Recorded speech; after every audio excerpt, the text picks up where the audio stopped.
Good morning, it's Thursday, the 23rd of April. I'm Maret Gwyn and you're watching Europe Today, your daily dose of news and analysis broadcast live here from Brussels.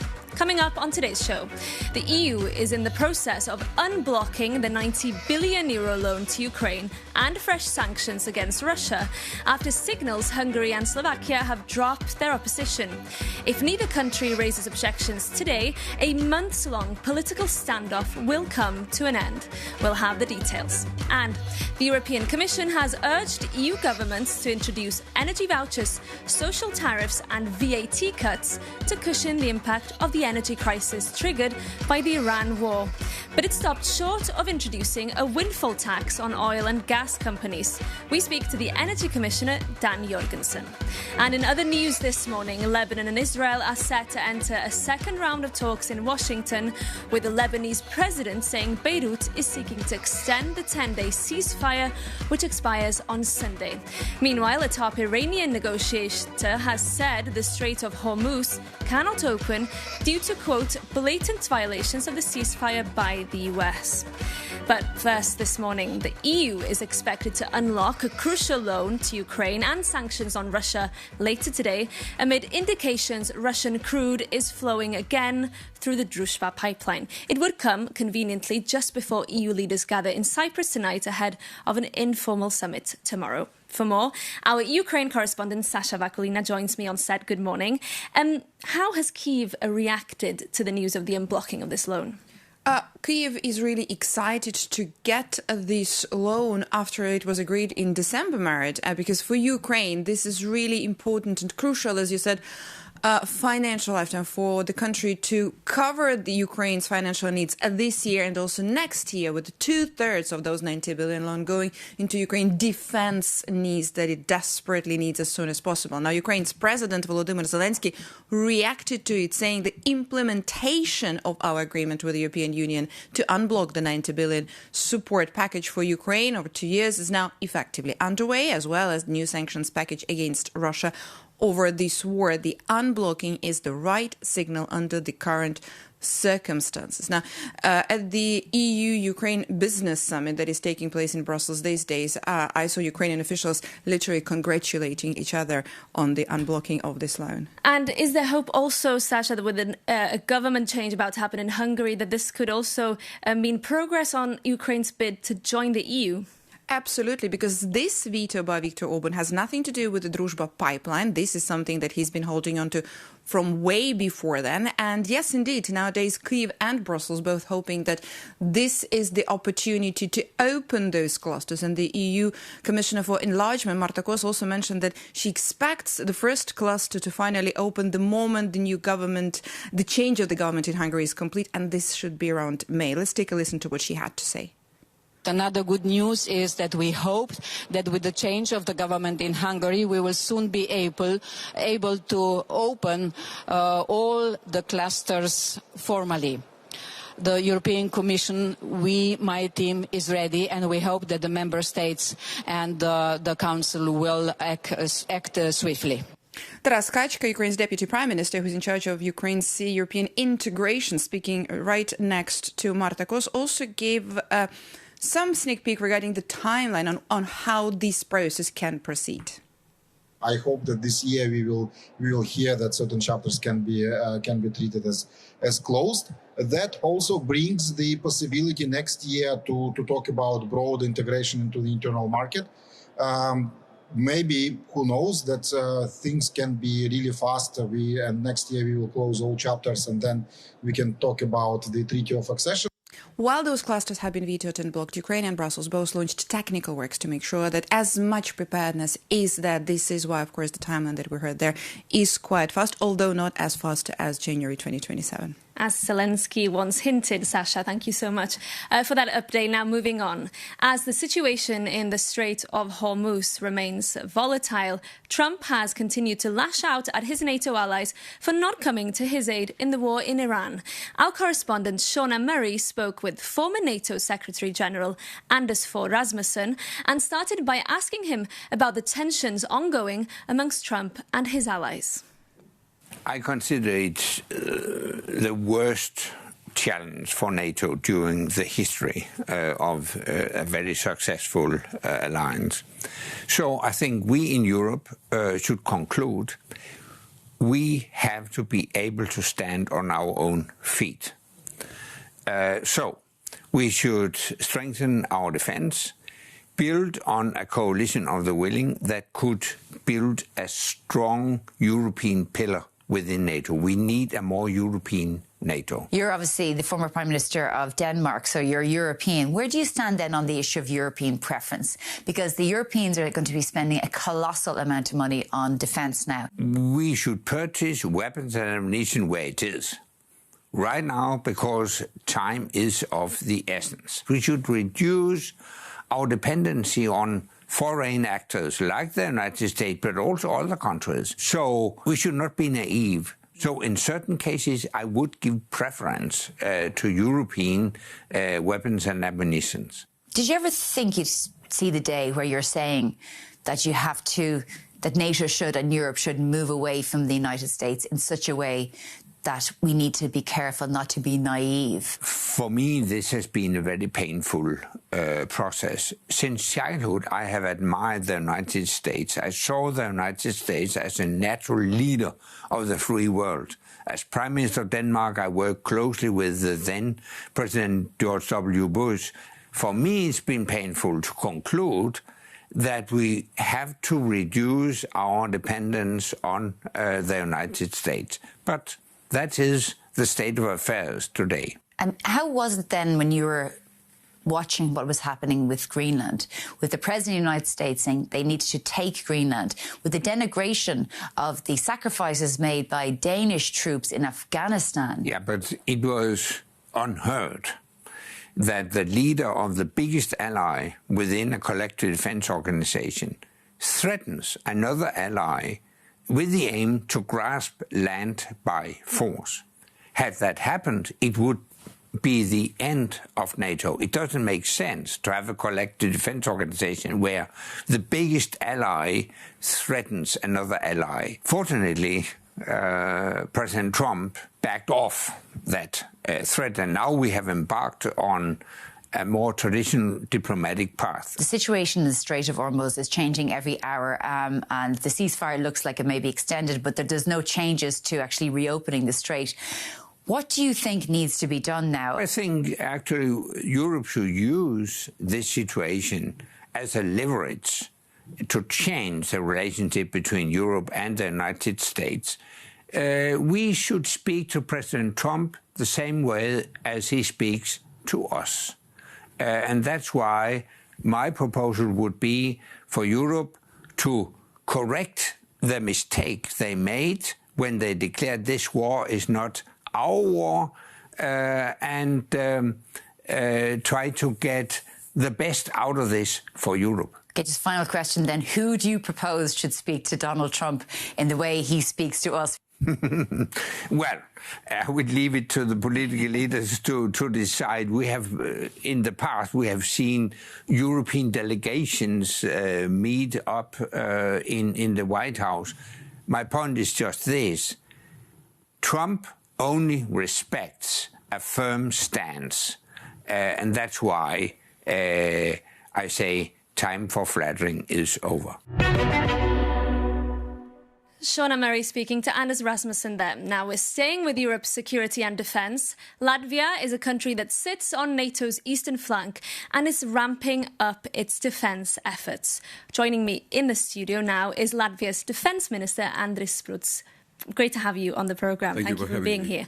I want to pick up on what Anders Rasmussen said there about the big historic challenge he said facing NATO. The US President Donald Trump is threatening an US exit. Is he pushing the alliance to the brink? On practical military level, we had excellent relationship. There is presence of US troops in Europe, also in the Baltic countries, in Latvia, and we continuously, actively cooperate. So I see that alliance remains strong. that it is one for all for one. It is beneficial for all member states, including United States. Of course, sometimes we have some disputes, sometimes we have some statements, but I would focus mostly on practical cooperation, strategic cooperation. We see that cooperation continues as it was, even though, yes, sometimes we have some questions and some disputes to solve. But does that rhetoric from Trump sometimes make you doubt that the US would come to Latvia, to Europe's aid, if needed, under Article 5? No, my confidence is in the United States, in transatlantic relationship. As I said, we've seen this cooperation developing and expanding, and here I don't have any doubts that the United States would come to help. So even though sometimes we might have some discussions. Very good. We know there's another conflict hotspot in the Middle East. Do you see or fear that that conflict is not only diverting attention from Ukraine and Europe, but that also there are weapons, US-made weapons, destined for Europe being diverted there? It just once more demonstrates the world is interconnected, and also the armament supplies, that it is quite in shortage in these uncertainty times, in these times of insecurity. So that's why, once more, it's just a strong reminder that we need to build up our own defenses, our own defense industry in Europe. We must step up. In the meantime, yes, we have to deal with some of the potential shortages, but as I said, I would believe this is not a game changer in terms of our defense capabilities. But are you seeing shortages in Europe due to the war in Iran? We might see some shortages, and some countries have admitted it, that actually there are some delays, but this is delay because of the lack of defense industry in general. So we see the shortage in general. So that's why, once more, we have to develop the industrial base, technological base, also focusing on new technologies. I'll get to that very shortly, but briefly, do you fear that the war in Iran could be emboldening President Putin?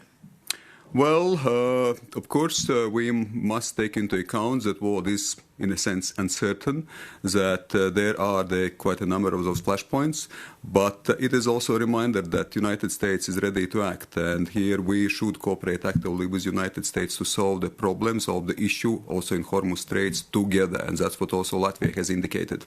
We're seeing today that the 90 billion loan from the EU to Ukraine will probably be unlocked. How crucial is this? It is crucial. It is crucial, and it's good that we see progress in this regard. It is crucial to support Ukraine, but it's not just about 90 billion loan. It's about bilateral supports. What Latvia is doing, 0.25% from our GDP goes to Ukraine. And it's also about EU membership. Meeting that moment as Latvia is doing. Do you think all European countries are doing enough? I would hope that... and I would expect that there could be even more help, as I said, also on bilateral level. First of all, on a multilateral level, not to block anything what goes into the direction of Ukraine, because Ukraine fights our war as well. Ukraine defends our values and interests. Indeed. Thank you so much for joining us in the studio, Thank you very much. Thank you. We hope to have you back here on set again in the future. Now, moving on now, because you might be wondering what the potential shortage in jet fuel means for your travel plans. Jakub Janis has taken a look and explains more. If you are planning a holiday this year, you might want to check your bank balance and your flight status before you park. Europeans are entering what is shaping up to be a surcharge summer. And while the European Commission tones down warning from energy experts, the airlines are telling a different story. SAS Scandinavian Airlines have cancelled about 1,000 departures. Lufthansa has followed suit by axing 20,000 routes. And Air France KLM is slapping a €100 surcharge on long-distance tickets. So what causes this turbulence? EU refineries account for roughly 70% of the bloc's jet fuel, with the rest usually imported from the Middle East. However, with the Strait of Hormuz closed, the disruption to global oil transit drove jet fuel prices to twice their previous levels. And last week, the International Energy Agency warned Europe has roughly 6 weeks of supply left, resulting in possible flight cancellations. The European Commission argues that flight cancellations are not related to shortages, but rather to the airline's own lack of profitability. However, to be on a safe side, it launched Accelerate EU, a plan to coordinate emergency fuel supplies and ensure member states start sharing what's left in their tanks. The EU is also eyeing new imports from the United States. However, US jet fuel follows slightly different chemical standards. The European Commission is trying to keep Europeans calm, but the advice from the EU transport ministers, who gathered ahead of this week's summit in Cyprus, is a bit of a climb. They are suggesting Europeans neutralize demand by switching to public transport and electric bikes. And your reporter believes it is a noble idea, but you cannot exactly ride an e-bike from Brussels to Ibiza, or can you? So the energy crisis debate will likely be held today and tomorrow during an informal summit of EU leaders in Cyprus. I just wonder how they plan to get there.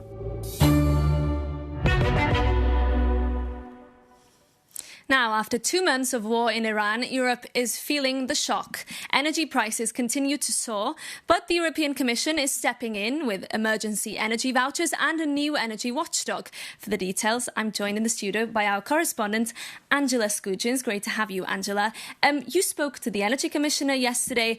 Tell us more about the measures that he outlined. Good morning, Marid. So there's no ambiguity regarding the scale of the problem. The European Commission has stated that over the 2 months that this conflict has raged on in the Middle East, it has cost Europeans an extra 24 billion euros. This amounts to an eye-watering 5 million euros per day. In response to this, the European Commission came out on Wednesday with a suite of measures aimed to support Europeans at the diesel pump as well as at the bank. This includes a new observatory to be set up to monitor how energy is dispersed within the EU, as well as energy vouchers for people to buy more energy efficient heat pumps, tax incentives for people to also buy solar panels. However, critics have blasted this, stating that it doesn't really have the financial teeth to support Europeans most vulnerable. It also included no mention of that one-day working from home policy, as well as taxing windfall profits. Euronews did ask the European Commissioner for Energy, Dan Jorgensen, about this. He stated that it's incumbent on national governments to establish those windfall tax profits. However, he did warn that Europeans should expect more pain. Even in a best case scenario, I do have to be quite blunt and say that we are looking into some very difficult months and even years, because even if there's a peace tomorrow, to rebuild the gas infrastructure, for instance, in Qatar will take maybe years. So prices will not stabilize at the level they were before this crisis. And Angela, you also had the opportunity to ask the Commissioner about the situation in Ukraine after persistent attacks on its energy sites. Yes, of course. While we had him, we thought we would ask about the Druzhba oil pipeline too. There's that 90 billion euro loan for Ukraine attached to this major development. He stated that it's imperative Ukraine gets this cash. We know that 2/3 of this will be used to continue repelling Russian aggression, while 1/3 will be used to prop up the budget and hopefully make some repairs to that pummeled energy infrastructure. Working with Ukraine on helping to rebuild the energy sector is quite heartbreaking work, because the Russians are brutally bombing the energy infrastructure of Ukraine. They've done so through the very cold winter. People have been freezing, people have been without electricity.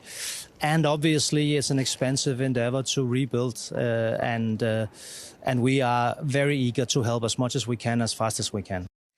OK, Angela, thank you so much. Angela Skujins there, speaking to the Energy Commissioner, Dan Jorgensen. But that brings this edition of Europe Today to an end. Thank you for tuning in. If you enjoy Europe Today or want to give us your tips, get in touch by emailing us at europetoday@euronews.com. We'll be back tomorrow with another packed show as EU leaders gather for informal talks in Cyprus. Don't miss it. See you then.